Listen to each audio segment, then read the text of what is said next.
আল্লাহর এক বান্দা ছিল নামাজে সেজদায়। তখন আল্লাহ রাব্বুল আলামিন তাকে ডাক দিয়ে বলে, বান্দা তুই যতই নামাজ পড়, যতই সেজদা কর, তোর জায়গা জাহান্নাম। এই কথা শুনে বান্দাটি বলল, আলহামদুলিল্লাহ।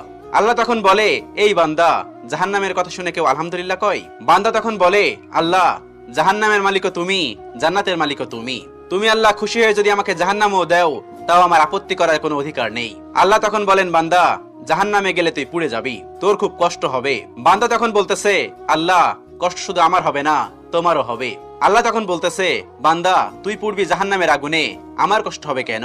বান্দা তখন বলে, আল্লাহ, কোনো মায়ের কোল থেকে যদি কোনো বাচ্চা পানিতে পড়ে যায়, তাহলে কোনো মাই দূরে দাঁড়িয়ে থাকতে পারে না, দৌড়ে গিয়ে বাচ্চাকে কোলে নেয়। আমার বিশ্বাস ওই মায়ের চেয়ে কোটি কোটি গুণ দয়া তোমার বেশি। আমাকে জাহান্নাম দিলে তুমিও আল্লাহ শান্তি পাবে না। আল্লাহ তখন বলে, বান্দা, এই দলিল তুই কই পাইলি? বান্দা তখন বলে, আল্লাহ, আমাদের জাতির পিতা ইব্রাহিম আলাইহিস সালাম তোমার প্রেম মুখে নিয়ে যখন নমরুদের আগুনে পড়ে গেল, তার আগেই তুমি বলে